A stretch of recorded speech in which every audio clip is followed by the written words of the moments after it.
Hello बच्चों, welcome. This is our 9th class on the journey of straight line and circle. ये हमारा 9th class है journey of straight line और circle पे। हम लोग जितने भी क्लास कर चुके हैं उसमें टोटल क्वेश्चन हम लोग 48 तक कर चुके हैं। आज हम लोग 49 से स्टार्ट करेंगे। जो भी बच्चे फर्स्ट टाइम इस वीडियो को देख रहे हैं उनको मैं बता दूँ कि ये जो मैं वीडियो सीरीज चल रही है इसमें हम लोग सर्कल और स्ट्रेट लाइन का मिसलेनियस सवाल प्रैक्टिस कर रहे हैं और सवाल से हम लोग कंसेप्ट रिवाइज कर रहे हैं। ठीक है, तो अगर एक भी बार सर्कल स्ट्रेट लाइन नहीं पढ़े हो तो पढ़ के आओ, फिर वीडियो को देखो, समझ में आएगा। और जो भी क्वेश्चन मैं यहाँ दूंगा उसको पहले क्या खुद से ट्राई करना है, वीडियो को पॉज करना है, पहले खुद से ट्राई करना है, फिर मेरा सॉल्यूशन देखना है। ठीक है, सारे सॉल्यूशन को मैं अच्छे से बता रहा हूँ, यहाँ पे सब कुछ अच्छे से हो रहा है, बट एक बार पहले खुद से ट्राई करना है, वीडियो को पॉज करके फिर मेरा देखना है। ठीक है, तो नाउ नेक्स्ट क्वेश्चन से अब स्टार्ट करते हैं। चलो, तो क्वेश्चन नंबर 49 देखो क्या कह रहा है, बढ़िया क्वेश्चन है। क्वेश्चन में लिखा हुआ है if O A and O B are equal perpendicular chords. O A और ओ बी दो सर्कल के कॉर्ड है और दोनों सर्कल परपेंडिकुलर है, मतलब उन कॉर्ड्स के बीच 90 डिग्री एंगल बन रहा है। ठीक है, ऑफ द सर्कल दिस। ठीक है, then the equation of O A and O B. O A और ओ बी का इक्वेशन पूछ रहा है, जहाँ पे ओ क्या है, ओ ऑरिजिन देखो दिया हुआ है, ओ क्या है, where O is the origin. Okay, अच्छा, तो बच्चों इसमें ऑप्शन सवाल में नहीं है, ठीक है, कोई बात नहीं, अपन ओ ए और ओ बी का इक्वेशन निकाल लेते हैं। ठीक है, तो देखो कैसे करते हैं। यहाँ पे मान लो एक सर्कल है, ठीक है, इसके दो कॉर्ड्स हैं ओ ए और ओ बी। ये है, मान लीजिए ये ओरिजिन है, let's say this is origin. Okay, ये ओ बी है, इसका कोऑर्डिनेट कुछ होगा, बी का भी कोऑर्डिनेट कुछ होगा, वैसे उसकी कोऑर्डिनेट की ज़रूरत है नहीं अपने को भी। ठीक है, अच्छा, तो सर्कल का इक्वेशन क्या है, सर्कल का इक्वेशन है x square plus y square minus 2x plus 4y equal to 0 है। सेंटर क्या हो जाएगा इसका बताओ। इस सर्कल का सेंटर होगा 1, -2 होगा ना, और रेडियस क्या होगा इस सर्कल का, इस सर्कल का रेडियस होगा √g² plus f² minus c। तो g क्या है 1 का स्क्वायर 1 और -2 का स्क्वायर 4 और c तो है ही नहीं, -0 मतलब √5। इस सर्कल की रेडियस कितनी हो गई, √5। ओके, देखो इसका कहीं पे सेंटर तो होगा ना सेंटर। तो मैं देखो अगर ये 90 डिग्री है, ध्यान से देखना, एक बात बताओ, पहले मेरे को सेंटर नहीं पता कहाँ है, तो सेंटर तो कहीं होगा। अगर मैं ए बी को मिलाऊंगा ना तो ए बी पे ही कहीं ना कहीं सेंटर लाई करेगा। क्यों लाई करेगा, ऐसा इसलिए लाई करेगा क्योंकि देखो सेमी सर्कल का ही एंगल ना 90 डिग्री होता है। सेमी सर्कल पे जो ये कॉर्ड बनता है यही ना 90 डिग्री होता है। तो इसका मतलब ये जो आप ऐसे करके इसको पलट दो, यूँ कर दो, इसको हॉरिजॉन्टल बना दो, तो देखो तो जैसे ए यहाँ है, बी यहाँ है, ओके, यहाँ पे ओरिजिन है, तो यहाँ पे कहीं सेंटर होगा, तो इसमें मान लेते हैं यहाँ पे कहीं सेंटर होगा। Let's see is the centre. Centre क्या हो गया है 1, अच्छा, इस सवाल का भी हम लोग स्टार्ट नहीं किए, बस जो इन्फॉर्मेशन दिया हुआ है ना उसी इन्फॉर्मेशन का यूज़ करके सर्कल का सेंटर और रेडियस निकाले हैं। अभी कैसे करेंगे अभी ये नहीं देख पा रहे हैं और नहीं समझ में आया अपने को कि कैसे करेंगे। ठीक है, तो देखो अब सोचते हैं कैसे किया जाए इस क्वेश्चन को। सेंटर आ गया है, रेडियस आ गया है ना। अच्छा, एक बात बताइए, ये ए बी है, A B is what, diameter. अगर मैं in triangle O A B की बात करूं, in triangle O A B की बात करूं, देखो किसी भी सर्कल का इक्वेशन कैसे, स्ट्रेट लाइन का इक्वेशन कैसे आएगा, कैसे सब आता है। मान लो अगर उस स्ट्रेट लाइन पे पॉइंट पता होता है तो उसका दूसरा पॉइंट पता कर लो, या फिर उस स्ट्रेट लाइन पे अगर एक पॉइंट पता है तो स्लोप पता कर लो, ऐसे ही फाइंड आउट होगा ना। तो अगर इस ओ ए का इक्वेशन निकालना है और ओ बी का इक्वेशन निकालना है, इस पर पॉइंट पता है ओरिजिन, जिसका और ओरिजिन पता है जिसका कोऑर्डिनेट 0,0 होता है, तो कह सकते हैं ना ओ ए और ओ बी पे एक पॉइंट तो पता है। तो हम लोग चाहें तो y - y1 equal to mx - x1 apply कर लेंगे। ठीक है, जहाँ पे x1 y1 पता है, m नहीं पता है। तो अब इस सवाल को कैसे लेके बढ़ा जाए, अब धीरे धीरे हमारे पकड़ में आ रहा है कि मतलब इस ओ ए और ओ बी का स्लोप बस निकाल लेना है अपने को। क्या करना है, ओ ए और ओ बी का स्लोप अगर निकाल लिए तो काम अपना बन गया। अब स्लोप कैसे निकालेंगे ओ ए और ओ बी का, ये सोचना है। ओके, मान लेते हैं, देखो ध्यान से, ओ ए का इक्वेशन है मान लो y equal to m x plus c में एम एक्स सिर्फ ये लिख सकता हूँ क्या, चाहे तुम ओ ए बोलो या ओ बी बोलो, किसी एक का इक्वेशन मान लो, है ना, ये हो गया। अच्छा, स्ट्रेट लाइन का इक्वेशन तो सर ये होता है y equal to m x plus c, c कहाँ गया, तो अगर ये स्ट्रेट लाइन ऑरिजिन से पास करेगा तो सी तो जीरो होगा, क्यों, देखो जीरो जीरो इसको सेटिस्फाई करेगा, m into zero plus c, तो सी की वैल्यू यहाँ से जीरो आ रही है। तो अगर कोई भी स्ट्रेट लाइन ऑरिजिन से पास करता है तो उससे कॉन्स्टेंट टर्म का वैल्यू, सी का वैल्यू क्या होता है, जीरो होता है। उस स्ट्रेट लाइन में कॉन्स्टेंट टर्म एब्सेंट होता है, चाहे स्ट्रेट लाइन की बात करो या सर्कल की बात करो, क्योंकि देखो ये भी सर्कल ऑरिजिन से पास कर रहा है, तो सर्कल के इक्वेशन में कहीं भी कॉन्स्टेंट टर्म नहीं है। ठीक है, ये तो एक बेसिक नॉलेज की बात है। नाउ अच्छा, ट्रायंगल की बात करेंगे, देखते हैं यहाँ भी पहुँचेंगे हम लोग। पहले देख लेते हैं in triangle A O B में, अगर मैं देखो राइट एंगल के सामने वाले को हाइपोटेनस बोलते हैं, तो A B square equal to क्या होगा, perpendicular square plus base square. किसी एक को परपेंडिकुलर मान लो, किसी एक को बेस मान लो, ए बी तो हाइपोटेनस होगा। अच्छा, ए बी की लेंथ कितनी होगी, ट्वाइस ऑफ रेडियस, क्योंकि ए बी तो डायमीटर है, तो ये ट्वाइस ऑफ रेडियस का whole square equal to O A square plus O B को भी हम ओ ए स्क्वायर बोल सकते हैं क्या, क्योंकि दोनों इक्वल है। गिवन है, ये गिवन है, O A equal to O B given है, ये इक्वल कॉर्ड्स, ये क्या है, गिवन है अपने। ठीक है ना, यहाँ तक आ रहा है समझ में। अब सुनो, ये हो गया, तो यहाँ से twice of O A square, twice of O A square equal to कितना हो गया, 4 इंटू 5 20, तो ओ ए स्क्वायर की वैल्यू कितनी आ गई, 10, ओ ए स्क्वायर की वैल्यू क्या आ गई, 10 आ गई। इसका फ़ायदा क्या है, ओ ए स्क्वायर की वैल्यू 10 आ गई तो उससे फ़ायदा क्या होगा, देखो फ़ायदा होगा, अभी हम लोग क्या करेंगे, इस लाइन का इक्वेशन हम मान ली है y equal to m x plus c, O A का इक्वेशन और इस सर्कल का इक्वेशन है, तो इन दोनों इक्वेशन को हम सॉल्व करेंगे तो क्या आएगा, ओ ए और उस straight line, sorry O A और इस सर्कल का पॉइंट ऑफ इंटरसेक्शन आएगा। क्या बोला मैं, अगर मैं ओ ए लाइन का इक्वेशन जो हम माने हुए हैं y equal to m x plus c तो यहाँ पे जीरो है, और इस सर्कल को हम सॉल्व करेंगे तो मुझे इस स्ट्रेट लाइन और इस सर्कल का पॉइंट ऑफ इंटरसेक्शन आएगा, तो उससे क्या आएगा, अपने को ए का कोऑर्डिनेट आ जाएगा। ए का जैसे ही कोऑर्डिनेट आएगा हम लोग डिस्टेंस फार्मूला अप्लाई कर देंगे, ओरिजिन से लेके ए तक का, वहाँ से अपना एम आ जाएगा। ये सोचने का तरीका था, इसलिए अपन ओ ए निकाल के रखे हैं। ओ ए स्क्वायर की वैल्यू कितनी है, 10 आया समझ में। तो यहाँ तक पहले लिखो फिर आगे करते हैं। तो बच्चों यहाँ पे देखो इक्वेशन, ये अपना मान लेते हैं सर्कल का इक्वेशन फर्स्ट है और सर्कल ये स्ट्रेट लाइन का इक्वेशन सेकंड है। हम लोग कर क्या रहे हैं, दो कर्व के पॉइंट ऑफ इंटरसेक्शन को निकाल रहे हैं। तो जब भी दो कर्व के पॉइंट ऑफ इंटरसेक्शन को निकालना होता है, दोनों कर्व को क्या करते हैं, सिंपल सॉल्व कर देते हैं। तो इक्वेशन 1 और इक्वेशन 2 को क्या कीजिए, सॉल्व कर दीजिए फ्रॉम फर्स्ट एंड सेकेंड।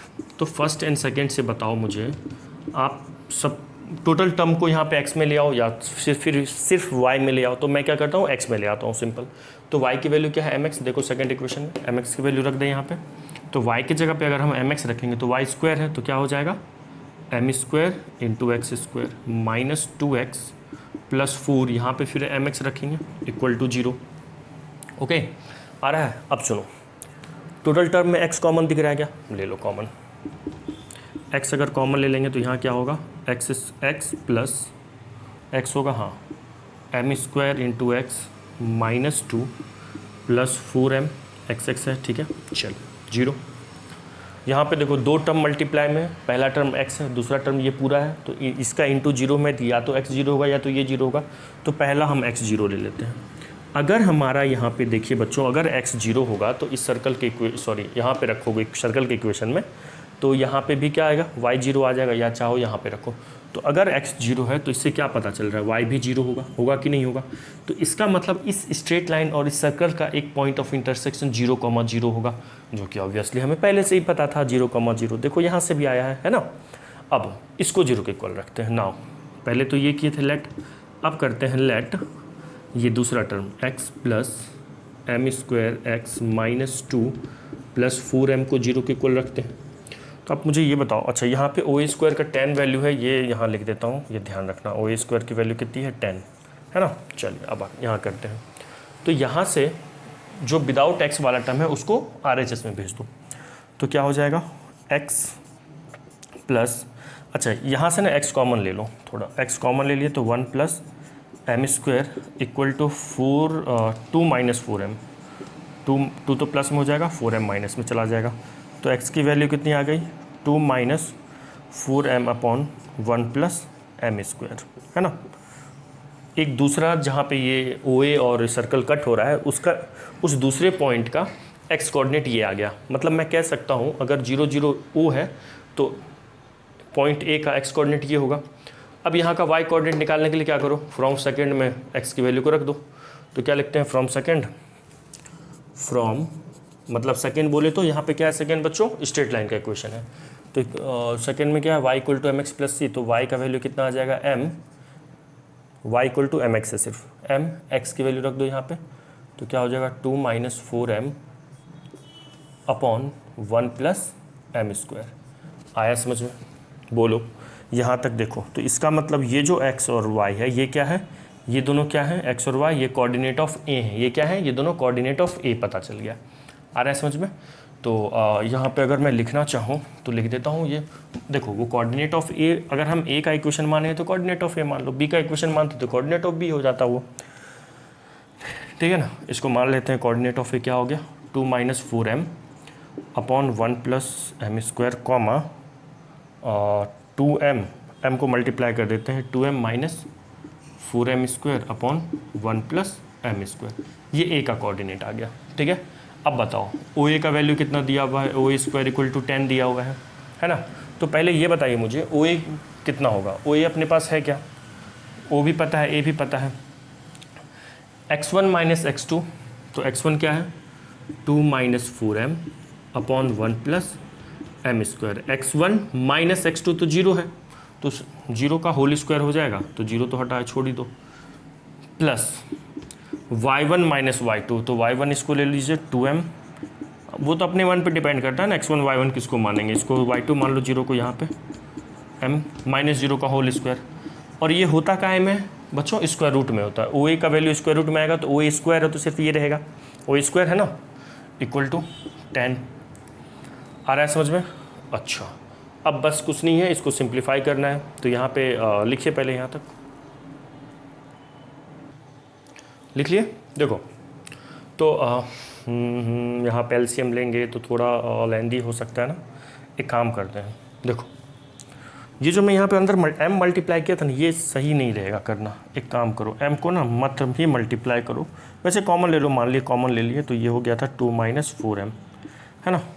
अब मुझे ये बताइए इन दोनों टर्म से 2 माइनस 4m का होल स्क्वायर कॉमन आ रहा है क्या, आ गया। यहाँ पे तो 1 बचा, 1 अपॉन 1 प्लस, अच्छा ये भी तो कॉमन आ सकता है, 1 प्लस एम स्क्वायर अपॉन से ये भी ले लो कॉमन, है ना, इसको भी कॉमन ले लेते हैं, 1 प्लस एम स्क्वायर का होल स्क्वायर, ये भी कॉमन आ गया, है ना।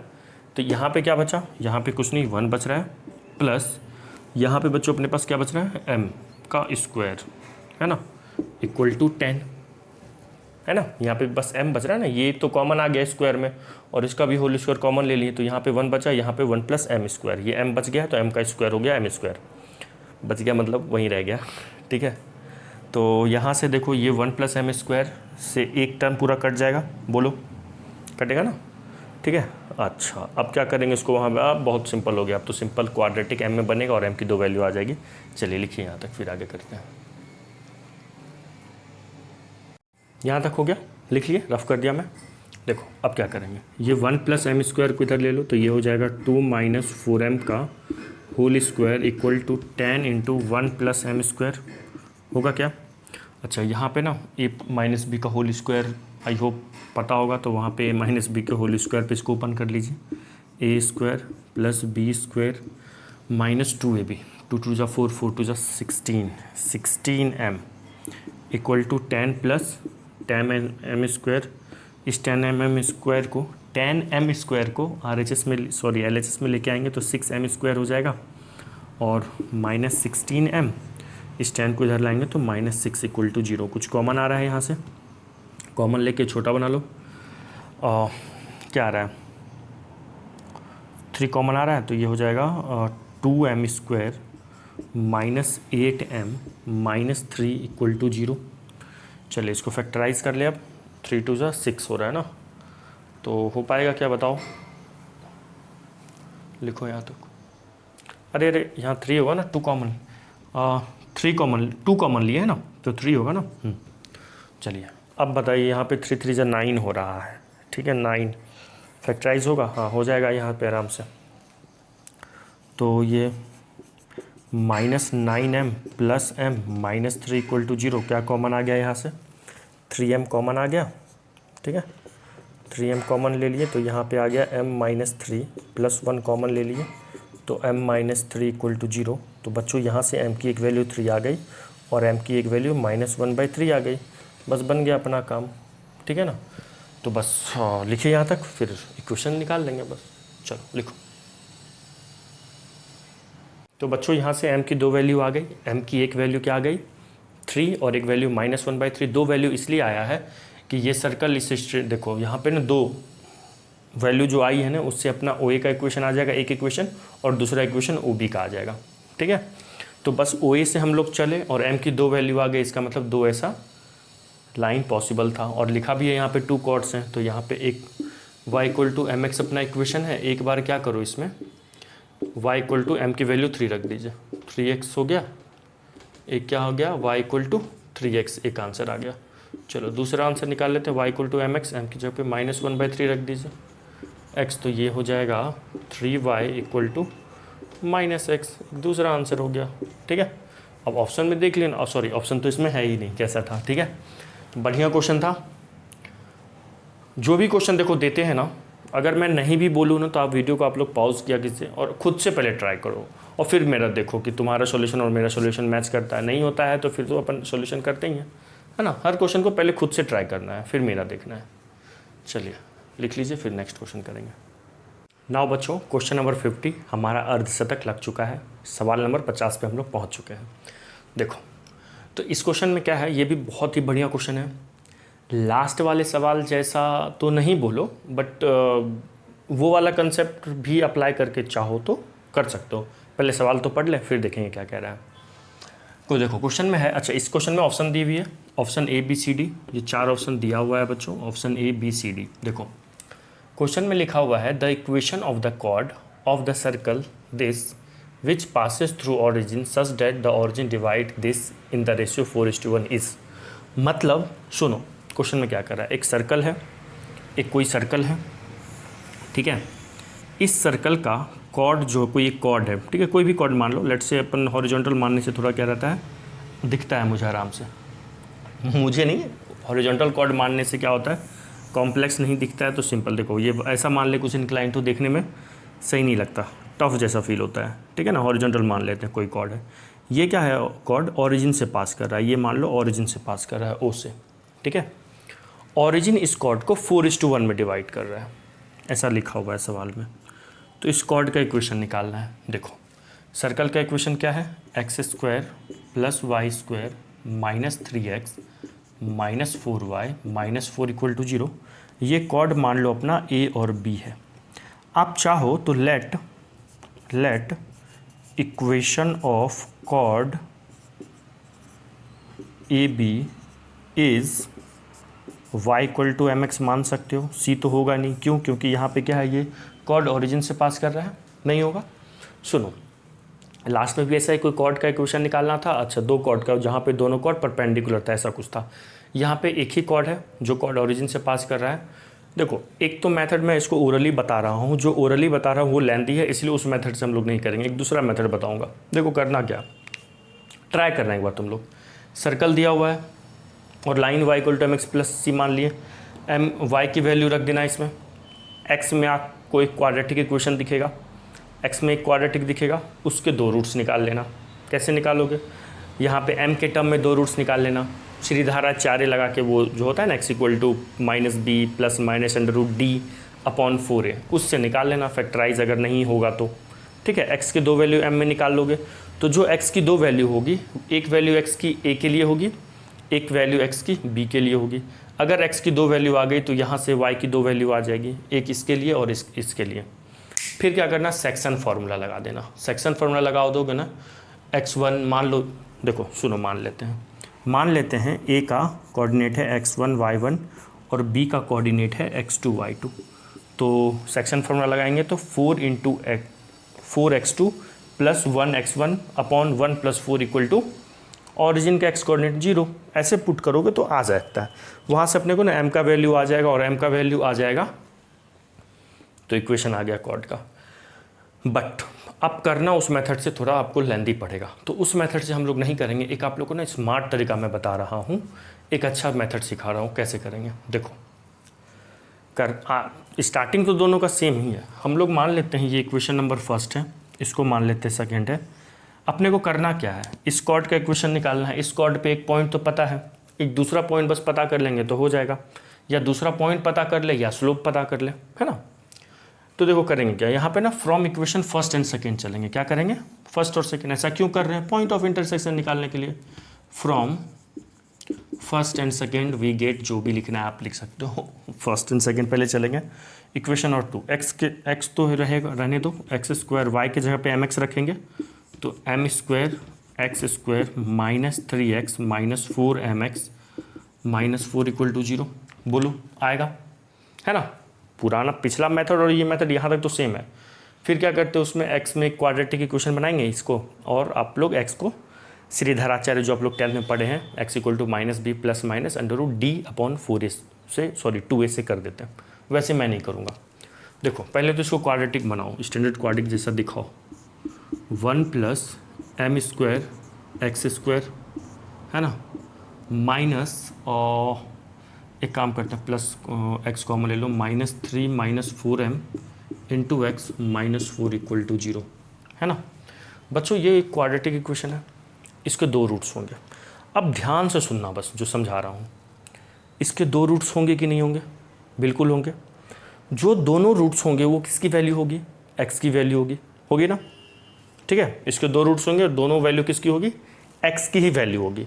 वो जो x की वैल्यू आएगी वो आएगी क्या, इन दोनों कर्व का पॉइंट ऑफ इंटरसेक्शन। कौन सा 2 कर्व, एक सर्कल और एक स्ट्रेट लाइन। इन दोनों कर्व का पॉइंट ऑफ इंटरसेक्शन ही तो आएगा। इसके जो रूट्स आएंगे वो, ये इक्वेशन कहाँ से बना है, ये इक्वेशन कहाँ से पैदा हुआ, कहाँ से आया, सर्कल और स्ट्रेट लाइन के इक्वेशन को सिंप्लीफाई करके यहाँ तक आए। तो यहाँ से जो भी x की वैल्यू आएगी, 2x की वैल्यू आएगी, तो वो दोनों जो x की वैल्यू होगी वो सर्कल और इस कॉर्ड ए बी का पॉइंट ऑफ इंटरसेक्शन आएगा। अगर x का 2 वैल्यू होगा तो एक x1 होगा और एक x2 होगा। तो हम मान लेते हैं अगर इस सर्कल और स्ट्रेट लाइन का point of intersection A B है, x कोऑर्डिनेट है, a का x1 y1 कोऑर्डिनेट है और b का x2 y2 कोऑर्डिनेट है, तो ये जो x1 x2 है ये क्या होगा, इसका क्या होगा, रूट सी होगा ना। इस इक्वेशन का रूट सी ना होगा ये x1 x2। तो हम मान ले क्या, इसके रूट्स क्या हैं, x1 x2। कोई दिक्कत नहीं, मान लिए इसका रूट्स क्या होगा, x1 x2। अब सुनो, देखो सम ऑफ रूट्स क्या होता है, x1 प्लस x2 क्या होता है, माइनस बी बाई ए। तो माइनस ऑफ माइनस बी, एक मिनट थोड़ा नीचे करके लिख लो, क्या होगा, सम ऑफ रूट्स x1 प्लस x2 equal to minus of minus 3 minus 4m minus b by a क्या है 1 प्लस एम स्क्वायर होगा। सुनो अब बच्चों की तरह मत करो यहाँ पे कि सर फिर माइनस मल्टीप्लाई कॉमन, यहाँ पे माइनस, सब ये माइनस कॉमन ले लेंगे तो सब प्लस ही हो जाएगा। तो डायरेक्ट मैं यहाँ पे लिख रहा हूँ बच्चों, डायरेक्ट लिख रहा हूँ, क्या लिख रहा हूँ, 3 प्लस 4m। ये क्या आ गया, सम ऑफ रूट्स आ गया, क्वाड्रेटिक में हम लोग पढ़े हैं। और प्रोडक्ट ऑफ रूट क्या होता है, c by A, constant term upon A, constant term क्या है, -4 बाई ए क्या है 1 प्लस एम स्क्वायर, है ना।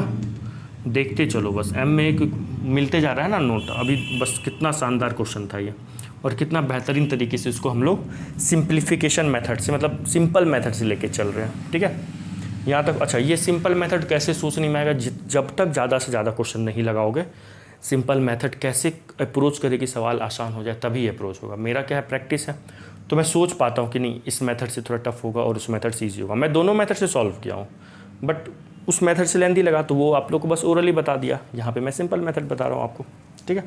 उस मेथड से भी आप लोग कमेंट करके मुझे बताना कि हुआ कि नहीं, कमेंट करके बताना, ठीक है। चलिए यहाँ तक लिखिए। तो बच्चों यहाँ से अपना x1 प्लस x2 और x1 इंटू x2 लिख लिए थे ना, नहीं लिखे तो वीडियो को पीछे करो और लिख लो। सम ऑफ रूट्स और प्रोडक्ट ऑफ रूट से हम लोग a और b के x कोऑर्डिनेट का सम और a और b के x कोऑर्डिनेट का प्रोडक्ट निकाल लिए। अच्छा अब सुनो कैसे, यहाँ से अगर मैं कहूँ, देखो थोड़ा सा भी लॉजिक लगाओगे मैथ्स वाला, तो यहाँ पे अगर हम x1 और x2 में रिलेशन पता चल गया, यहाँ पे रख भी दोगे आप लोग, तो m में आपको एक ही इक्वेशन मिलेगा, है ना। m में अगर मैं x1 की वैल्यू m और x में इक्वेशन मिलेगा। अभी थोड़ा सा और अपने को मतलब m में और x1 x2 में एक और इक्वेशन की ज़रूरत है ना। या फिर हम ऐसा कह सकते हैं कि x1 और x2 में एक और रिलेशन की ज़रूरत है यहाँ पे। अब वो कैसे निकलेगा, तो वो मेथड आपको यहाँ पे इनडायरेक्टली सवाल में ही हिंट किया हुआ है कि जो ओरिजिन है इस कॉर्ड को 4:1 में डिवाइड कर रहा है। तो कहीं ना कहीं सवाल में ना हम लोग को सेक्शन फार्मूला की तरफ हिंट कर रहा है। देखो क्वेश्चन को ध्यान से पढ़ोगे ना तो क्वेश्चन में ही आपका ना ऐसा समझो सॉल्यूशन छिपा रहता है क्वेश्चन के लैंग्वेज में ही, ठीक है ना। तो यहाँ से हम कह सकते हैं सेक्शन फार्मूला अगर अप्लाई करेंगे, बाय सेक्शन फार्मूला क्या कह सकते हैं बताओ। सेक्शन फार्मूला से 4 into x two plus 1 into x1, बोलो ऐसा होता है ना सेक्शन फार्मूला, कि सेक्शन फार्मूला भी नहीं पता आप लोग को तो छोड़ दो यार, जी की प्रिपरेशन क्यों कर रहे हो, सेक्शन फार्मूला नहीं पता तो 1 + 4 = एक्स कोऑर्डिनेट किसका होगा, जो 4:1 में डिवाइड कर रहा है, कौन डिवाइड कर रहा है, ओरिजिन, तो क्या हो जाएगा 0। आ रही है बात समझ में, क्या हो जाएगा एक्स कोऑर्डिनेट 0 के इक्वल। तो यहाँ से आपको 4x2 प्लस x1 की वैल्यू 0, तो हम कह सकते हैं यहाँ से क्या x2 का वैल्यू निकालने हैं x1 में, चलो x2 का निकाल लेते हैं। तो x2 = -(x1/4), बोलो हाँ या ना, होगा ना। अच्छा इक्वेशन फर्स्ट और सर्कल को मान चुके थे, इसको थर्ड मान लीजिए, इसको फोर्थ मान लीजिए और इसको फिफ्थ मान लीजिए। ऐसे थोड़ा सा मैं बता पाऊँ कि थर्ड से ये, फोर्थ से ये हो सकता है, ठीक है। अब देखो अगर मैं इक्वेशन 5 में, जो इक्वेशन मत बोलो एक्सप्रेशन बोलो, इस यहाँ पे देखो 5 को देखो, x2 का वैल्यू -(x1/4) है, क्या मैं यहाँ पे रख सकता हूँ x2 का वैल्यू, x2 का वैल्यू यहाँ रखेंगे तो x1 में एक रिलेशन आएगा ना, आएगा, यहाँ से भी आएगा। तो अब हम 1 बाय 1 फ्रॉम थर्ड चलते हैं, फ्रॉम थर्ड में देखो x2 का वैल्यू क्या रख सकते हैं, x1 - 4 = क्या हो जाएगा, = हो जाएगा 3 + 4m अपॉन 1 + m², होगा ना। अच्छा तो यहाँ से हो जाएगा अपने पास 3x1 का एलसीएम 4 लेंगे, 4x1 - x1 3x1 अपॉन 4 को इधर ले आओ आप, तो ये हो जाएगा अपना 4 × 3 + 4m अपॉन 1 + m², होगा। तो यहाँ से x1 की वैल्यू आएगी क्या, x1 की वैल्यू क्या आ जाएगी, x1 की वैल्यू आ जाएगी 4/3 3 + 4m अपॉन 1 + m², हाँ या ना, आएगा क्या, रहने दो उसको, x1 की वैल्यू को चलो रहने दो उसको, इसको मान लो आप 5 तक आ चुके हैं, 6 मान लीजिए इसको, क्या मान लीजिए 6। अब सुनिए एक x1 का वैल्यू हम लोग को यहाँ से भी मिलेगा, x1 और x2 में रिलेशन पता है ना, x1 × x2 क्या है, और x1 x2 में यहाँ से रिलेशन है, इसको लिखो फिर करते हैं आगे, जल्दी से लिखिए फास्ट, लिख लिए। तो ये 6 तक आ चुके हैं। देखो ये क्वेश्चन बहुत बढ़िया है, ऐसा ही क्वेश्चन जी में आता है। अब लग रहा होगा सर इतना टाइम लग रहा है समझाने में, तो इतना लंबा क्वेश्चन आता है, इतने लेंथी क्वेश्चन बिल्कुल आते हैं, मुझे समझाने में टाइम लग रहा है, बट अगर खुद से करोगे या मैं भी खुद से करता तो बहुत जल्दी करता, ठीक है। मैं एक चीज़ समझा के लिख रहा हूँ ना, इसलिए टाइम लग रहा है बस, ऐसे क्वेश्चन आते हैं, ध्यान रखिएगा। तो बच्चों अपना x1 आ गया है, ठीक है। अब एक काम करते हैं, फिर से फ्रॉम 4 चलते हैं, फ्रॉम थर्ड देख लिए, फ्रॉम 4 चलते हैं। x1 × x2 की जगह पे क्या रख सकते हैं, -(x1/4) = -4 अपॉन 1 + m², ये माइनस माइनस कट गया, ये 4 तो यहाँ हो गया x1² = 16 अपॉन 1 + m², है ना। तो इसको आप एक काम करो, 6 देखो यहाँ भी x² है, यहाँ पे x है, तो क्यों ना मैं काम करो इसको भी x² बना लूँ। देखो x1², यहाँ x1² है, x नहीं x1², यहाँ भी है, यहाँ पे भी x1² बना लेंगे, तो ये हो जाएगा 16/9 × 3 + 4m अपॉन 1 + m² का होल स्क्वायर होगा। इसको 6 मान लो आप लोग, ठीक है, उसको काटो और इसको मान लो 7, तो फ्रॉम 6 एंड 7 क्या कह सकते हैं? अब देखो 6 और 7 से क्या करेंगे, यहाँ x1² है, यहाँ भी x1² है, इन दोनों को इक्वेट कर देंगे, दोनों के RHS वाले टर्म को इक्वेट करके m में इक्वेशन बनेगा, सिंप्लीफाई कर लेंगे। ठीक है, तो लिखिए यहाँ तक, फिर करते हैं आगे। लिखिए फास्ट, लिख लिए। देखो अब यहाँ पे क्या लिखो, from 5 and 6 sorry 6 and 7, from 6 and 7, 6 और 7 का देखो तो दोनों का LHS सेम दिख रहा है, x1² मतलब ये वाला टर्म और ये वाला टर्म इक्वल होगा, तो 16/1 plus m² equal to 16/9 3 plus 4m का whole square upon 1 plus m² का होल स्क्वायर। यहाँ से 16 कैंसिल, एक m² से ये कैंसिल, 1 प्लस m² से एक चला गया। ठीक है, यहाँ पे आप क्रॉस मल्टीप्लाई कर दो तो ये हो जाएगा 9 प्लस 9m² इक्वल टू, है ना, सही जा रहे हैं ना? ठीक है, a² plus b² plus 2ab 24 24m हो गया। ठीक है, 9 से 9 कैंसिल हो गया बच्चों। ठीक है, यहाँ पे रफ कर दो, चल इसको रफ करता हूँ। तो ये 9 से 9 कैंसिल हो गया, तो 9m² उधर लेके चले जाओ तो ये हो जाएगा 7m² plus 24m equal to 0। यहाँ से एक m कॉमन ले लो। ठीक है, 7m प्लस 24 इक्वल टू 0। कभी भी देखो m को उधर भेज के mm काटना मत, ऐसा फैक्टर को कम कभी मत करना। ठीक है, होता है ना बचपन में 10th में हम लोग करते थे, एक mm कट गया तो 7m की वैल्यू -24/7 आ गई, सिर्फ एक ही वैल्यू आएगी। जब भी कभी भी ऐसे फैक्टर को काटना नहीं है। ठीक है, तो यहाँ से m की एक वैल्यू 0 आ रही है और एक वैल्यू क्या आ रही है m की -24/7, है ना। तो इक्वेशन हम लोग क्या माने हुए थे, ये जो कॉर्ड है इस कॉर्ड का इक्वेशन क्या माने हुए थे, y = mx। क्या माने हुए थे, y = mx। तो एक बार हम 0 रखते हैं इसमें, तो y = एक 0 आ रहा है, और एक बार ये रख दो -24/7m, तो कितना होगा 7y = -24m। तो हम कह सकते हैं, सॉरी m नहीं x ना, mx है ना, x होगा ना, तो ये हो गया 24x + 7y। अब आप ऑप्शन देखिए एक एक करके। अच्छा, y = 0 तो कहीं पे y = 0 मतलब x एक्सिस है नहीं यहाँ पे।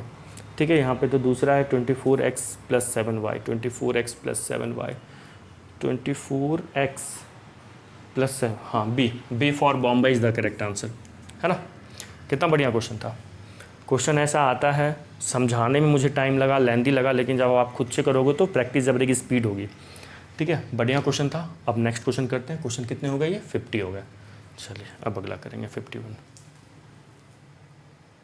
नाउ क्वेश्चन नंबर बच्चों 51। देखो बढ़िया क्वेश्चन है। देखो इस क्वेश्चन में क्या कह रहा है कि यहाँ पे 3 लाइन दिया हुआ है और 3 स्ट्रेट लाइन कंकरेंट है, तो लैम्डा का वैल्यू फाइंड आउट करना है। देखो मान लो L1, L2 और L3, इनका इक्वेशन रिस्पेक्टिवली मान लीजिए क्या है, a1x + b1y + c1 = 0। L2 का इक्वेशन मान लो a2x + b2y + c2 = 0, और L3 का इक्वेशन मान लो a3x + b3y + c3 = 0। ठीक है, ये 3 लाइन है, और अगर ये स्ट्रेट लाइन अगर कंकरेंट है ना, तो सुनिए क्या होता है। If L1, L2 and L3 are concurrent, ठीक है ना, कॉन्करेंट का मतलब क्या, एक ही पॉइंट से पास कर रहा है, कुछ ऐसा। ठीक है, ये मान लो L1 है, ये मान लो L2 है। अच्छा, 2 लाइन या तो पैरेलल होंगे या इंटरसेक्टिंग होंगे, तो कॉन्करेंट 2 लाइन में तो कभी पूछेगा नहीं, ये तो कॉमन सेंस की बात है। कॉन्करेंट की जब भी बात होगी तो एटलीस्ट 3 लाइन देगा। ठीक है, ये जब कॉन्करेंट होगा तो कुछ ऐसा होता है, a1 b1 c1 ऐसे लिख दो, x y को छोड़कर, प्लस माइनस कुछ नहीं लगाना है, a2 b2 c2 और a3 b3 और c3। ठीक है, अगर कंकरेंट होंगे तो डिटर्मिनेंट वैल्यू 0 होता है। अगर कोई बच्चा 11th में है तो मैं बता दूंगा अभी क्वेश्चन समझाते ही डिटर्मिनेंट वैल्यू कैसे निकालते हैं। 12th वाले बच्चे को तो समझ में आ गया होगा, या ड्रॉपर्स को। ठीक है, तो क्या होता है, अगर 3 लाइन कंकरेंट है तो a1 b1 c1, a2 b2 c2, a3 b3 c3 लिखिए, और इसके डिटर्मिनेंट वैल्यू 0 होंगे तो ये क्या होता है, कंकरेंट। ठीक है, अगर आप लोग कैसे लिखना है सवाल में, यहाँ पे नोट करके लिख लेना क्वेश्चन के नीचे। इफ़ L1, इसी के नीचे, यहाँ पे जगह नहीं था मेरे पास, तो इसी के नीचे तुम लोग लिखना देन करके इसको लिख लो। ठीक है, बस हम लोग यही चीज़ यहाँ पे फंडा अप्लाई कर देंगे। पहले ये लिख लीजिए, लिख लिए। तो देखो अब यहाँ पे अपना A1 B1 C1 सोचना है, बस लाइन के इक्वेशन में देख के चलो। A1 B1 C1, तो ये हो गया 3 -4 -13, ठीक है। ये -4 -13 अलग अलग टर्म है, ये नहीं कि समझ लेना -4 -13 -17 लिख देना बेवकूफ़ की तरह। यहाँ 8 हो गया, -11 -33, ये 2 -3 लैम्डा। ये कंकरेंट होंगे तो ये इसकी डिटर्मिनेंट वैल्यू जो होगी वो क्या होगी, 0 के इक्वल होगी। अब सुनो कैसे करते हैं। ये जो हॉरिजॉन्टल एरे है ना, इसको रो बोलते हैं, और ये वर्टिकल एरे को कॉलम बोलते हैं। तो आप क्या करो, अभी 11th वाले बच्चे, 12th वाले बच्चे तो किसी भी रो किसी भी कॉलम के लॉन्ग एक्सपेंड कर सकते हैं, आती होगी। आप वो मत कीजिए, आप देखिए क्या क्या करना है, समझो। 3 को लिखो, पहले 3 को लिखो, जिस रो और जिस कॉलम है उसको ढक दो, ढक दिए। तो बाकी का जो बचा उसमें ना क्रॉस मल्टीप्लाई कर दो और फिर माइनस कर देना है। -11 इंटू लैम्डा क्या हो गया, -11 लैम्डा, और ये +99 सब्ट्रैक्ट करना है, ये हो गया। याद रखना sign plus minus plus. 12th वाले बच्चे को समझ में आ रहा होगा क्यों होता है प्लस माइनस प्लस। 11th वाले बच्चे अभी रट लीजिए, याद कर लीजिए, प्लस माइनस प्लस करना है, ठीक है। माइनस ऑफ, यहाँ पे क्या है, -4 लिखा हुआ है, -4 लिख लो। अब जिस रो और जिस कॉलम में है -4 ढक दो उसको, जो बचा उसको क्रॉस मल्टीप्लाई करके सब्ट्रैक्ट कर दो। 8 into lambda, 8 lambda minus of 63 66, और माइनस माइनस प्लस हो जाएगा क्योंकि यहाँ पे -66 है, फॉर्मूला का एक माइनस प्लस, ठीक है। ओके, फिर क्या करेंगे, -13 लिखेंगे, minus plus plus minus plus, तो प्लस माइनस माइनस -13, ये लिया, अब ये लो, ये ढक दो, इसको ढक दो और इसको ढक दो, जो बचा लिखो -24 माइनस माइनस +22, ठीक है। इसको 0 के इक्वल रखिए, इसको सॉल्व कीजिए और लैम्डा का वैल्यू निकालिए। यहाँ पे ऑप्शन नहीं दिया हुआ, मैं आंसर बता दे रहा हूँ। यहाँ पे इसको सॉल्व करना है और लैम्डा का वैल्यू बताना है। अब तो सॉल्व कर लोगे, अब तो सिंपल है, अब तो सिंपल है ना, अब तो सिंपल मैथ्स अप्लाई करना है, कैलकुलेशन है। लैम्डा की वैल्यू यहाँ से बच्चों -7 आएगी आपकी, ठीक है। तो इससे हम लोग इस सवाल से क्या रिवाइज किए, अगर 3 लाइन कंकरेंट होते हैं तो A1 B1 C1 A2 B2 C2 A3 B3 C3 क्या होता है, 0 के इक्वल होता है। आ रहा है समझ में, लिख लिए। चलो आप सॉल्व करें, यहाँ पे लैम्डा का वैल्यू देख लेना, -7 आएगा, ठीक है। क्वेश्चन नंबर 51 हो गया। नाउ क्वेश्चन नंबर 52 लिखो इसको पहले। तो क्वेश्चन नंबर 52 देखो, ये वाला सवाल जो है ना बहुत ही बढ़िया क्वेश्चन है। इस सवाल से हम लोग एक कंसेप्ट सीखेंगे, ठीक है। देखिए क्वेश्चन में लिखा हुआ है, the equation of a line through the point 1, 2 whose distance from the point this has the greatest value. एक पॉइंट, एक लाइन का इक्वेशन निकालना है। देखो मान लो कोई लाइन वो यहाँ पे 1, 2 से पास कर रहा है। अब बात है कि 1, 2 से तो बहुत सारी लाइन पास कर सकते हैं। क्या कर सकते हैं, बहुत सारी लाइन पास कर सकते हैं ना, बहुत सारी लाइन पास कर सकते हैं, ठीक है। यहाँ से तो बहुत सारे लाइन पास कर सकते हैं। कौन से एक स्पेशल लाइन का क्वेश्चन निकालना है, तो देखो किसी भी एक पॉइंट से बहुत सारी लाइन पास कर सकते हैं। कोई यूनिक स्ट्रेट लाइन पास करने के लिए एक और कंडीशन सवाल में दिया रहना चाहिए। वो एक दूसरा कंडीशन यहाँ पे ये दिया हुआ है कि whose distance from the point 3, 1। मान लेते हैं कि कोई पॉइंट है 3, 1, ठीक है। यहाँ पे कोई पॉइंट है, मान लो 3, 1 हैज़ द ग्रेटेस्ट वैल्यू। तो कौन सा ऐसा लाइन होगा, देखो सारे लाइन को मैं बढ़ा रहा हूँ, बहुत सारा लाइन यहाँ पे है ना, बहुत सारे, कोई तो एक ऐसा लाइन होगा जिसका वैल्यू, जिसका डिस्टेंस इस पॉइंट से मैक्सिमम होगा। देखो इसका तो हो ही नहीं सकता, ये तो बहुत कम दिख रहा है, ये थोड़ा ज़्यादा दिख रहा है, ये भी कुछ। तो देखो यहाँ से ना मैं एक कंसेप्ट आपको सिखाऊंगा कि देखिए ध्यान से, 1 मिनट, इसको थोड़ा अजीब सा दिख रहा है यहाँ ना। तो इस पॉइंट से 1, 2 से बच्चों बहुत सारे लाइन पास कर रहे हैं, ठीक है। उसमें से मैं कुछ चुनिंदा लाइन ड्रॉ कर रहा हूँ, ठीक है। मान लो ये 3 लाइन बनाया और एक ऐसे बना दो, तो जिसका डिस्टेंस इस पॉइंट से ना, इस गिवन पॉइंट से मैक्सिमम होना चाहिए, ठीक है। देखिए कैसे करेंगे, एक ऐसा लाइन मैक्सिमम डिस्टेंस पे होगा। देखो अगर मैं इस पॉइंट, दिस पॉइंट और दिस पॉइंट को मैं ज्वाइन कर दूं, ये डिस्टेंस अगर मैं इसे ज्वाइन कर दूं, तो कौन सा ऐसा लाइन होगा जो इस पॉइंट से मैक्सिमम डिस्टेंस पे होगा? तो ये तो है ही नहीं, ये तो है ही नहीं। मैक्सिमम मतलब ये डिस्टेंस वेरी करेगा, बिल्कुल करेगा। बहुत सारे लाइन पास करेंगे तो बहुत समझने की कोशिश करना, थोड़ा यहाँ समझना कोशिश करना समझने की। बहुत सारे लाइन पास कर रहे हैं तो बहुत सारे लाइन पास कर रहे हैं, तो उसमें से कौन सा लाइन ऐसा होगा जो मैक्सिमम डिस्टेंस पे होगा, ये कह रहा है।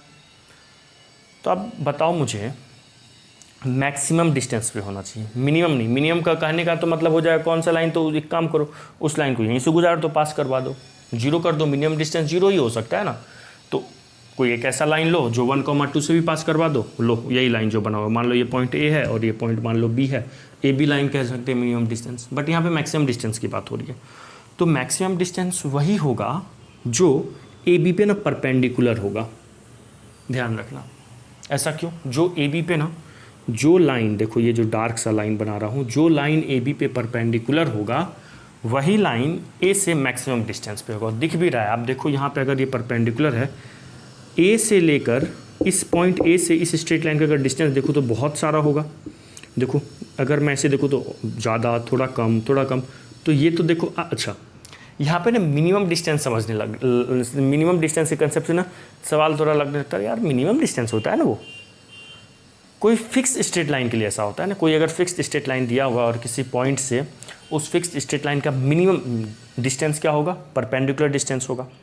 मैक्सिमम तो और भी बहुत सारा हो सकता है। तो यहाँ पे मैक्सिमम डिस्टेंस निकालनी है ना, मैक्सिमम लाइन तो वही होगा ना जिसके लिए देखो आप मुझे ये बताओ ना, ये जो परपेंडिकुलर है, ये परपेंडिकुलर ड्रॉ किए इस पर, तो पॉइंट ए, इस लाइन से पॉइंट ए का मिनिमम डिस्टेंस तो यही होगा, बाकी तो और भी मैक्सिमम ही होते चलेगा ना। तो मैक्सिमम डिस्टेंस पे कौन होगा? वही लाइन होगा, वही लाइन होगा जिस पर हम इस पॉइंट ए से हम परपेंडिकुलर डाल पाएँ।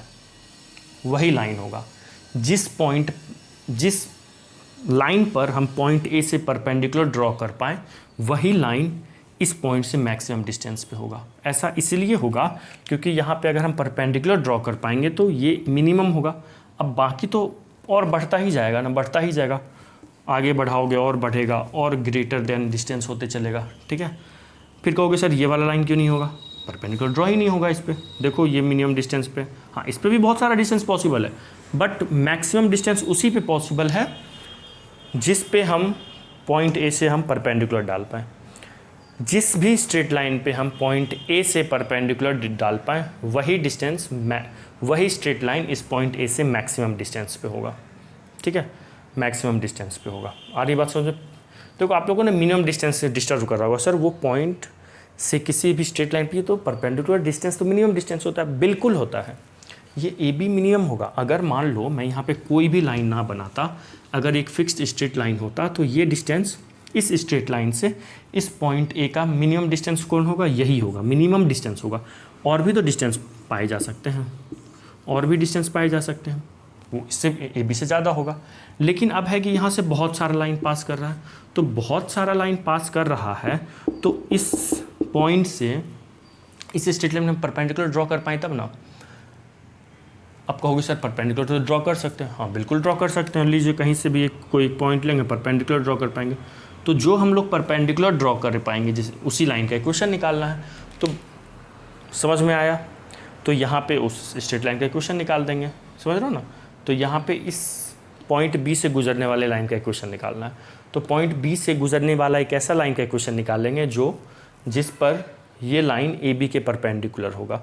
तो अब बी तो पॉइंट पता है, तो इस स्ट्रेट लाइन का इक्वेशन हम क्या कह सकते हैं?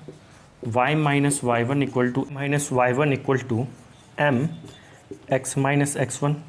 तो देखो y माइनस वाई वन क्या है? 2। स्लोप की वैल्यू क्या है? स्लोप ऑफ दिस लाइन क्या है? 2। x माइनस एक्स वन है ना। तो ये हो गया y minus 2 equal to 2x minus 2, 2 cancel, तो y इक्वल टू 2x। देखिए कोई ऑप्शन है y इक्वल टू 2x। देखो अगर ये नहीं आया समझ में, मैक्सिमम डिस्टेंस पे परपेंडिकुलर लाइन होगा, अभी बता रहा हूँ, एक और तरीके से समझा देता हूँ। y equal to 2x is the correct answer. ठीक है ना, option number A is the correct. सुनो इसको लिखो, एक और तरीका से समझाता हूँ ये कैसे होगा। देखो एक और तरीके से समझते हैं। क्या था? एक क्वेश्चन था कि 1,2 से लाइन पास कर रहा है, ठीक है, उस पॉइंट का, अब कोई पॉइंट है 1,2 से तो बहुत सारे लाइन पास कर सकते हैं, तो मैं एक काम करता हूँ, उसको यहाँ पे बनाता हूँ। यहाँ से देखो बच्चों, बहुत सारे लाइन पास कर सकते हैं, ठीक है। और मान लीजिए कहीं पे एक पॉइंट है, क्या था 3,1 है ना, 3,1, तो यहाँ से ना बहुत सारे लाइन देखिए पास कर सकते हैं, ठीक है, 1,2 से। तो कौन सा लाइन ऐसा होगा, देखो मैक्सिमम, ये डिस्टेंस मैक्सिमम होगा क्या, यहाँ पे भी मैक्सिमम डिस्टेंस नहीं होगा, देखो परपेंडिकुलर कहाँ है, नहीं है ना, तो सॉरी ये तो परपेंडिकुलर है ही, इस लाइन, इस पॉइंट से इस लाइन पे परपेंडिकुलर तो ड्रॉ कर ही सकते हैं, किसी भी पॉइंट से किसी भी गिवन लाइन पे हम परपेंडिकुलर ड्रॉ कर सकते हैं, वो तो अपने हाथ में है। लेकिन देखो ये डिस्टेंस अगर तुम कहोगे मैक्सिमम है, तो फिर ये तो उससे भी ज़्यादा है, ये तो उससे भी ज़्यादा है, ये उससे भी ज़्यादा है, आगे चलोगे तो फिर ये जितना डिस्टेंस होगा वही ये भी डिस्टेंस होगा। तो देखो यहाँ पे ना हॉरिजॉन्टल वर्टिकल बनाने से ना अच्छे से समझ में आ रहा होगा, इंक्लिनेशन में, इंक्लाइंड में अच्छे से नहीं आएगा समझ में। देखो यहाँ से हम एक ऐसे डॉटेड लाइन को ड्रॉ करते हैं जो पॉइंट 1,2 से तो पास करेगा ही, पॉइंट 1,2 से पास करेगा ही, बट क्या इतनी लाइन में जो मैक्सिमम, जिसका जो लाइन मैक्सिमम डिस्टेंस पे है वो लाइन यही वाला लाइन होगा। जो देखो जिस लाइन पे, जो लाइन पॉइंट 1,2 से पास करेगा और इस पॉइंट को हम मिलाएंगे तो परपेंडिकुलर बने, ठीक है ना, ये दोनों पॉइंट परपेंडिकुलर बने। तो एक काम करते हैं, थोड़ा मैं समझाने के लिए यहाँ बना देता हूँ, ठीक है ना, ये परपेंडिकुलर बने, आ रहा है समझ में। देखो यही वाला लाइन ना इस पॉइंट से मैक्सिमम डिस्टेंस पे होगा as compare to other lines. कोई भी होगा थोड़ा सा भी टिल्ट करो वो इसके थोड़ा और करीब ही चला जाएगा, मैक्सिमम पे कौन होगा, आप कहोगे सर नीचे टिल्ट कर दो, देखो ये ज़्यादा डिस्टेंस पे हो गया, तो बच्चों ये गधे ये तो फिर ऐसे हो जाएगा, तो ये डिस्टेंस छोटा हो जाएगा। अगर मान लो आप कहोगे सर ये देखो ना, अगर आप ये कह रहे हो मैक्सिमम डिस्टेंस पे ऐसे बढ़ा दो, तो ये पीछे तो ऊपर छोटा कम हो जाएगा ना, है ना, तो यही वाला लाइन है मैक्सिमम डिस्टेंस पे होगा, आ रहा है समझ में। तो अगर कहे सवाल में किसी भी गिवन पॉइंट से कौन सा लाइन मैक्सिमम डिस्टेंस पे होगा किसी गिवन पॉइंट से पास करता हुआ, तो क्या करेंगे, उस गिवन पॉइंट से पास करता हुआ वैसा लाइन मैक्सिमम होगा जो, मान लो ये ए बी है, ए बी पे जो परपेंडिकुलर होगा वो लाइन को क्या होना पड़ेगा, ए बी पे परपेंडिकुलर होना पड़ेगा। आ रही है बात समझ में, आई होप अब थोड़ा समझ में आ गया होगा, ठीक है। तो अब नेक्स्ट क्वेश्चन करते हैं, चलिए। नाउ बच्चों क्वेश्चन नंबर 53, बढ़िया सवाल है, देखो पढ़ते हैं।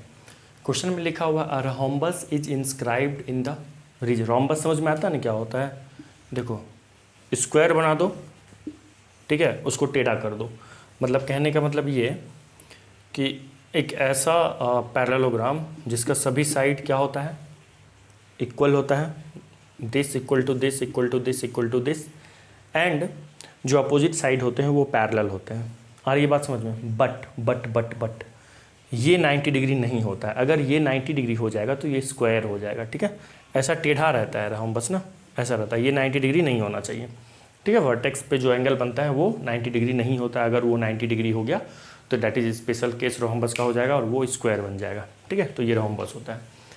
तो क्वेश्चन में लिखा हुआ है कि a rhombus is inscribed in the region common to the two circles.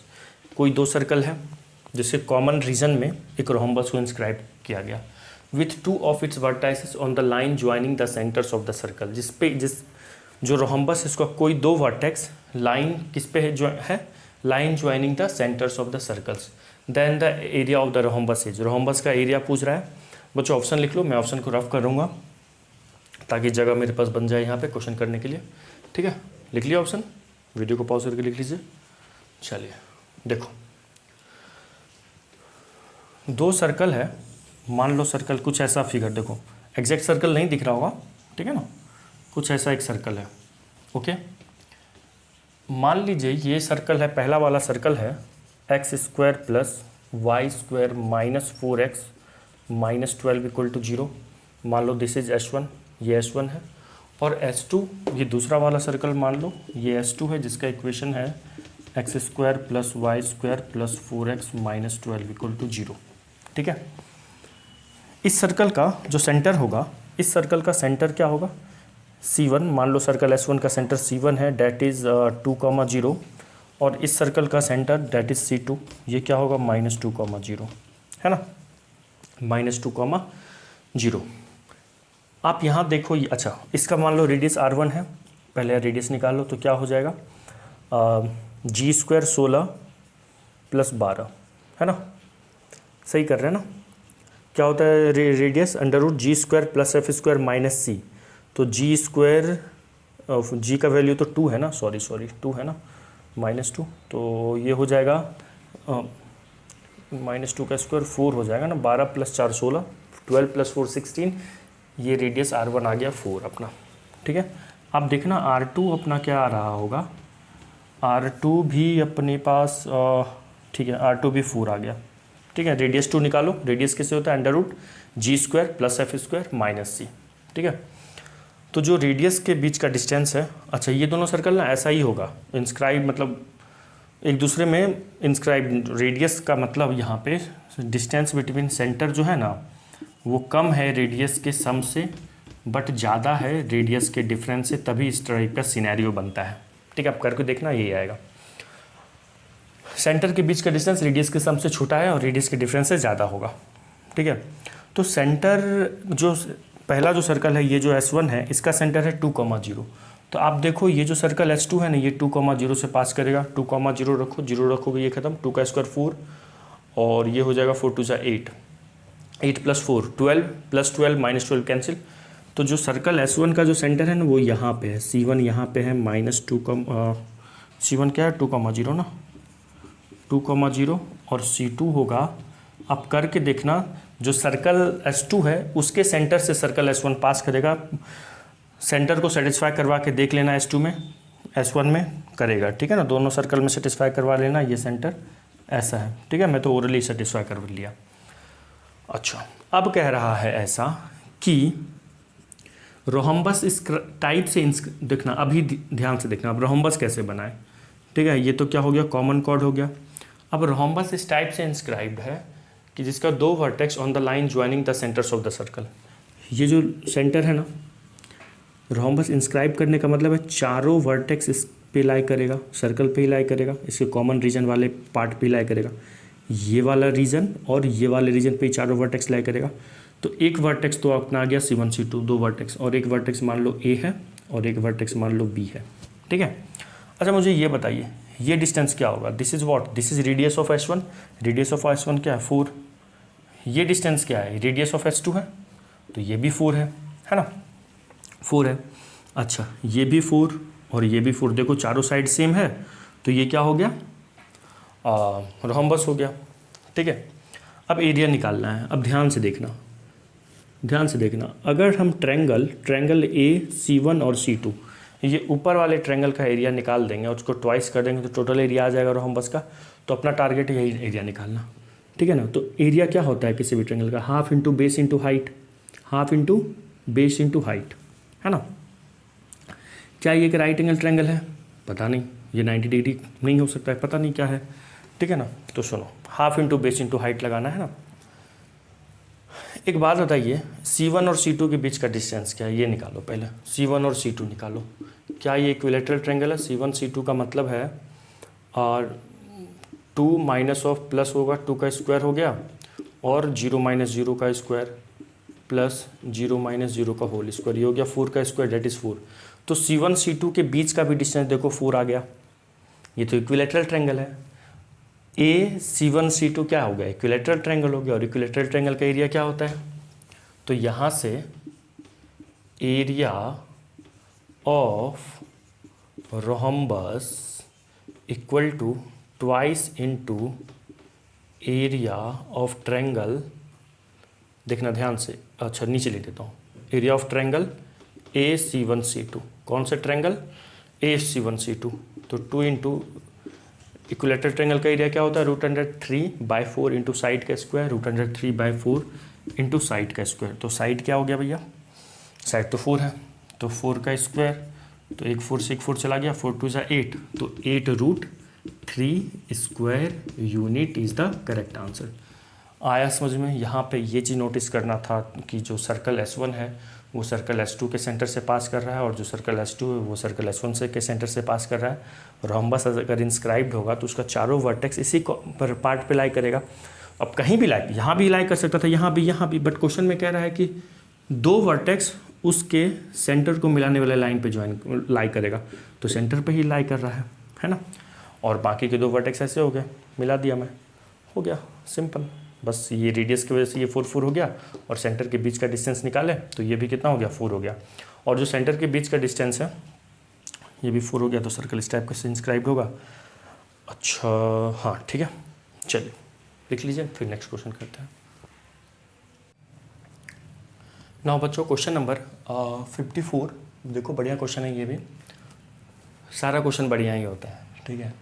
Question में लिखा हुआ है the centre of the circle passing through the points 0 0, एक ऐसा सर्कल है जो 0 0 मतलब ओरिजिन से पास कर रहा है और 1 0 से पास कर रहा है, and touching the circle this is, मतलब एक अननोन सर्कल का सेंटर निकालना है। एक अननोन सर्कल का क्या निकालना है, सेंटर निकालना है। जो सर्कल ओरिजिन से पास कर रहा है और 1 0 से पास कर रहा है, एंड दिस सर्कल के को टच कर रहा है। अब सुनो, देखो कैसे करेंगे, ऑप्शन भी दिया हुआ है।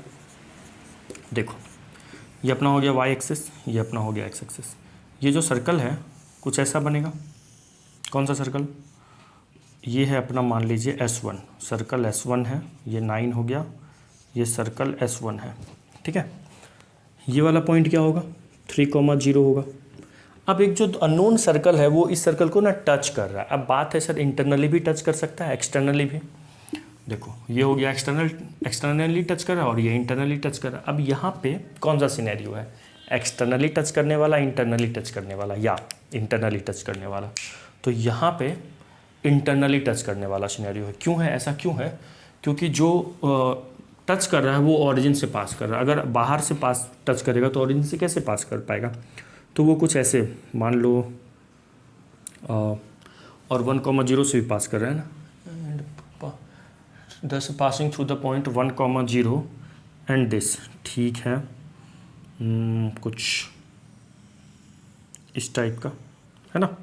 ये मान लो पॉइंट 1 0 से भी देखो पास कर रहा है, और ये पॉइंट देखो 0 0 से भी पास कर रहा है ना, और टच भी कर रहा है इसको।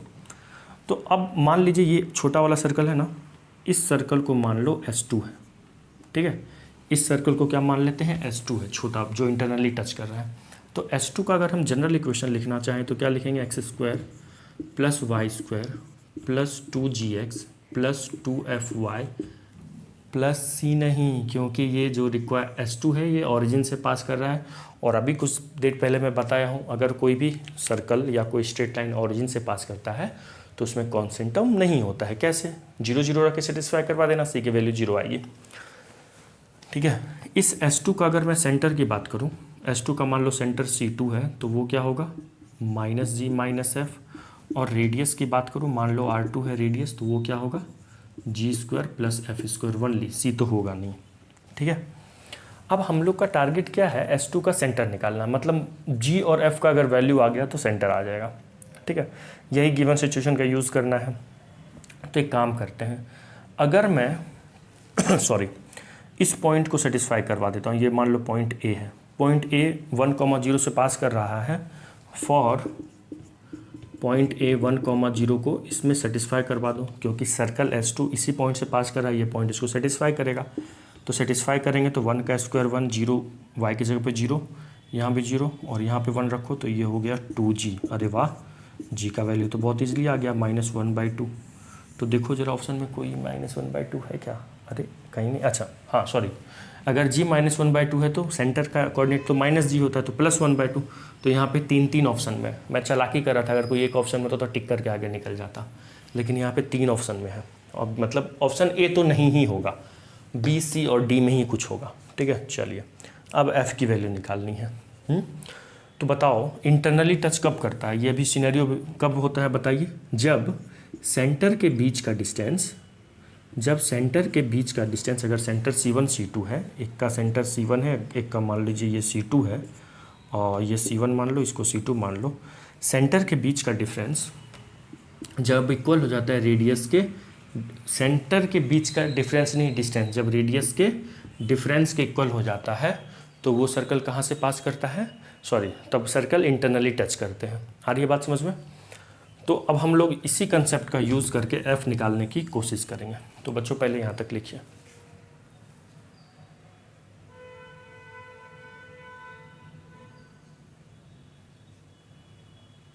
चलिए लगाते हैं C1 इंटू C1 C2 के बीच की दूरी रेडियस के डिफरेंस के इक्वल होगा, ठीक है ना। तो सेंटर के बीच का डिस्टेंस, ये सेंटर 0 0 है, ये क्या है माइनस जी माइनस एफ, तो इनके बीच का डिफरेंस हो जाएगा g square plus f square. आप करके देखिएगा यही आएगा, ठीक है, करके देखना यही आएगा जी स्क्वायर एफ अंडर रूट जी माइनस जीरो, मतलब माइनस जी का होल स्क्वायर हो जाएगा, और minus F minus zero minus F का होल स्क्वायर एफ स्क्वायर, और रेडियस का डिफरेंस। तो फर्स्ट वाले का रेडियस क्या है, देखो मॉड लगा हुआ है तो अपने को कोई दिक्कत है नहीं कि कौन बड़ा कौन छोटा है, ठीक है। तो R1 है अपना पास 3, सॉरी R1 है 3 minus of g square plus f square, है ना। बस इसको सॉल्व करना है। जी का वैल्यू अभी क्या करो, स्क्वायरिंग कर दो। स्क्वायरिंग कर देंगे तो ये आएगा, यहाँ से स्क्वायर रूट कैंसिल हो जाएगा, सॉरी स्क्वायर रूट खत्म हो जाएगा। यहाँ पे ए माइनस बी का होल स्क्वायर लगा दो ना, a square plus b square, a square plus b square minus 2ab 2ab, है ना। कुछ कट रहा है, देखो जी स्क्वायर एफ स्क्वायर पूरा कैंसिल हो गया। अब एक काम करते हैं, बस अब तो बहुत सिंपल है, लिखो यहाँ तक पहले। तो बच्चों देखिए मैं सवाल को रफ कर दिया हूँ ताकि वहाँ मैं करवा पाऊँ। तो ये -6 जी स्क्वायर एफ स्क्वायर को RHS में ले आओ, तो ये प्लस हो जाएगा, क्या हो जाएगा g square plus f square equal to 9। तो यहाँ से g square plus f square under root में कितना हो जाएगा 9/6, बोले तो 3/2, है ना। डायरेक्ट लिख दिया 3/2। स्क्वायरिंग कर दो तो बताइए जी स्क्वायर प्लस एफ स्क्वायर की वैल्यू कितनी आ गई 1 मिनट 3 3 जा 9 3 2 जा 6, ठीक है। तो ये हो जाएगा 9/4, है ना। जी का वैल्यू क्या आया हुआ था, जी का वैल्यू, अच्छा इसको लिख लिया हो क्या, यहाँ पे लिख लिया हो तो वीडियो को पॉज करके नीचे लिख लीजिए, तो फिर उसको सम यहीं पे बताऊँगा। तो यहाँ से जी स्क्वायर का वैल्यू कितना था, जी स्क्वायर का वैल्यू क्या निकाले थे -1/2, तो -1/2 का whole square plus f square equal to 9/4, है ना। तो एफ स्क्वायर की वैल्यू आ गई 9/4 minus of 1/4 that is 8/4 that is 2, है ना। तो एफ स्क्वायर की वैल्यू कितनी आ गई 2, तो एफ की वैल्यू आ गई +-√2, है ना। तो सेंटर क्या था -g माइनस एफ होता है ना, तो जी का वैल्यू -1/2 है ना। जी का वैल्यू क्या निकाले थे, देखो कॉपी में अपने -1/2 होगा, तो -1/2, तो -g 1/2 कॉमा एक बार +√2 ले लो या एक बार -√2 लेंगे तो क्या हो जाएगा 1/2 कॉमा -√2। तो ऑप्शन देखो दो टाइप का सर्कल होगा यहाँ पे, दो सेंटर, ऐसा दो सर्कल पॉसिबल है, ठीक है। तो एक सर्कल होगा जिसका सेंटर 1/2 √2 होगा, और एक दूसरा सर्कल ऐसा होगा जिसका सेंटर 1/2 -√2 होगा। तो ऑप्शन डी यहाँ पे सही होगा, क्योंकि एक ही ऑप्शन यहाँ पे ये दिया हुआ है सही, ठीक है। तो ये क्वेश्चन हो गया, लिखिए फिर नेक्स्ट क्वेश्चन करेंगे। नाउ बच्चों क्वेश्चन नंबर 55, देखो क्या कह रहा है क्वेश्चन नंबर 55। क्वेश्चन में लिखा हुआ है the locus of the centre, locus का सवाल है, बढ़िया क्वेश्चन है। मेंस में आप एक्सपेक्टेड है कि लोकस का क्वेश्चन आता ही है कोऑर्डिनेट ज्योमेट्री से, ठीक है। The locus of the centre of the circle which touches the circle this externally, मतलब कोई एक सर्कल है, देखो ये मान लो सर्कल है अपना, इस सर्कल का इस सर्कल को मान लो S1 है, ठीक है। इस सर्कल का इक्वेशन है x² + y² -6x -6y + 14 = 0, जिसका सेंटर आप मान लो C1 है, तो सेंटर इसका क्या है 3,3। इस सर्कल को एक दूसरा सर्कल ना एक्सटर्नली टच कर रहा है, मान लो ये सर्कल टच कर रहा है, ओके। इस सर्कल को मान लीजिए आप S2, इस सर्कल को क्या मान लो S2, ओके। इस सर्कल का इक्वेशन मान लो जो जनरल इक्वेशन होता है x² + y² + 2gx + 2fy + c = 0 मान लिया मैं, ठीक है। इसका सेंटर क्या हो जाएगा -g माइनस एफ, इसका सेंटर हो जाएगा। तो इसी सेंटर का ये C2 का लोकस निकालना है, ठीक है, ओके। अब ये जो सर्कल है S2, ये y एक्सिस को, ये जो सर्कल S2 है ये y एक्सिस को भी क्या कर रहा है टच कर रहा है। बस यही इन्फॉर्मेशन यूज़ करके अपने को सर्कल S2 का इसके सेंटर का लोकस निकालना है, देखो, ठीक है। अब देखो जिसका भी लोकस निकालते हैं उसको एच कॉमा के मान लो। तो सेंटर C2 को इसका कोऑर्डिनेट एच कॉमा के मान लिए, तो मतलब यहाँ से क्या आ गया, माइनस जी किसके इक्वल है, एच के इक्वल है, और माइनस एफ किसके इक्वल है, के इक्वल है। ओके क्लियर, ठीक है। अच्छा, ये जो सेंटर एक्सटर्नली टच कर रहा है, इसका मतलब अगर ये रेडियस R1 है और ये रेडियस R2 है, तो R1 प्लस R2 किसके इक्वल होगा, R1 प्लस R2 अपने किसके इक्वल होगा, सेंटर के बीच के डिस्टेंस के इक्वल होगा। ठीक है, बस यही यूज़ करके इसी को सिंप्लीफाई कर देना और अपना आंसर आ जाएगा। अब सुनो, एक्स कोई भी सर्कल, अगर किसी भी सर्कल का एक्स इंटरसेप्ट क्या होता है, 2 into under root minus 2 into under root square root g square minus c x intercept होता है, और वाई इंटरसेप्ट क्या होता है, 2 into under root f square minus c. ठीक है, देखो सवाल में वाई इंटरसेप्ट क्या दिया हुआ है, इस क्वेश्चन में 0 दिया हुआ है। ठीक है, ये 0, तो यहाँ से हम कह सकते हैं कि 2 को उधर 0/2 0, फिर स्क्वायरिंग कर देना, एफ स्क्वायर की वैल्यू सी के इक्वल आएगी। आ गई एफ स्क्वायर की वैल्यू सी के इक्वल। और सुनो, अगर कोई सर्कल वाई एक्सिस को मान लो टच कर रहा है, इस टाइप से कर रहा है, तो उसका जो सेंटर होता है ना, सेंटर का जो एक्स कोऑर्डिनेट होता है, सेंटर का एक्स कोऑर्डिनेट का ही मॉड रेडियस होता है। तो इस सर्कल अगर वाई एक्सिस को टच कर रहा है तो इसका रेडियस क्या होगा, हम कह सकते हैं R2। यहाँ पे R2 किसके इक्वल होगा बच्चों, R2 इक्वल टू एच होगा। अगर आपको नहीं लगता तो देखो हम लोग कर भी लेते हैं। रेडियस क्या होता है, under root g square plus f square minus c, ये दोनों इक्वल है तो कट जाएगा, तो जी स्क्वायर मतलब जी, और ये किसके इक्वल है, एच के इक्वल है ना, माइनस जी एच के इक्वल है ना, तो मॉड ले लो, तो मॉड ले लेंगे तो एच के इक्वल हो गया, तो जी इक्वल टू एच। यहाँ से भी देख लें, या तो ऐसे याद रखो, अगर कोई सर्कल वाई एक्सिस को टच कर रहा है तो उसका जो रेडियस होगा सेंटर का एक्स कोऑर्डिनेट होगा मॉड के साथ। ठीक है ना, वो तो कॉमन सेंस है, नेगेटिव हुआ तो रेडियस पॉजिटिव कर लेंगे। और अगर कोई सर्कल एक्स एक्सिस को टच कर रहा है तो उसका सेंटर क्या होगा, उसका रेडियस क्या होगा, सेंटर का वाई कोऑर्डिनेट। और दोनों को टच कर रहा है तो x coordinate y coordinate circle के सेंटर का सेम होगा, कोई एक को भी रेडियस ले सकते हो। इस बात को ध्यान रखना। ठीक है, थ्योरी कंसेप्ट में होगा, रिवाइज कर लेना। ओके, तो R1 भी पता है अपने को बच्चों, R2 भी पता है, और यहाँ से ये भी पता है कि एफ स्क्वायर किसके इक्वल होगा, सी के इक्वल होगा। R2 तो अपना एच के इक्वल होगा, क्यों, क्योंकि देखो अभी बताएं वाई एक्सिस को टच कर रहा है, तो R1 कितना, अच्छा R1 नहीं निकाले हैं, R1 फाइंड आउट कर लो, 9 plus g square plus f square minus 14, 9 9 18, 18 minus 4 4, 18 minus 14 4, 4 का स्क्वायर रूट 2, तो ये हो गया 2 plus h equal to centre के बीच का डिस्टेंस निकाल लीजिए, 3 माइनस एच का whole square plus 3 minus k का होल स्क्वायर, ये डिस्टेंस है तो स्क्वायर रूट के अंदर। अब क्या करूँ, यहाँ से स्क्वायरिंग, अच्छा इसको अब इसकी तो कोई ज़रूरत है नहीं बच्चों, इसको मैं रफ कर दे रहा हूँ। समझ में आ गया बात ना, यहाँ तक आ गया समझ में, चलो इसको अब रफ करते हैं। ठीक है, रफ कर देते हैं, बस इसको अब सिंप्लीफाई कर देना है।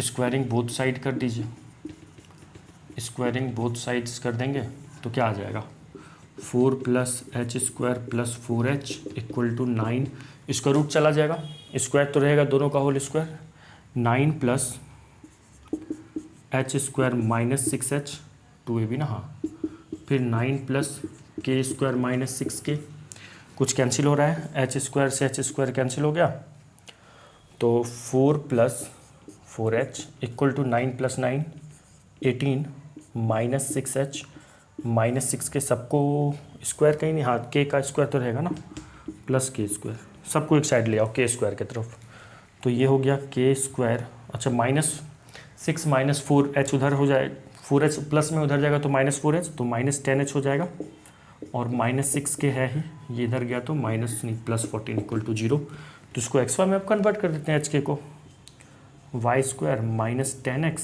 Minus 6y plus 14 equal to 0 है क्या कोई ऑप्शन, एक्स वाई स्क्वायर वाला ऑप्शन देखो, सी और डी में है, हाँ डी, सॉरी ये तो डी होगा ना, सी नहीं होगा, यहाँ डी होगा, तो D for Delhi is the correct answer.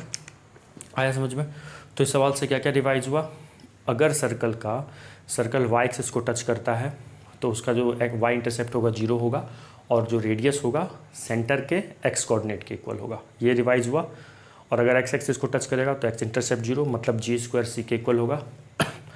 और जो रेडियस होगा उस सर्कल का सेंटर के वाई कोऑर्डिनेट के मॉड के इक्वल होगा।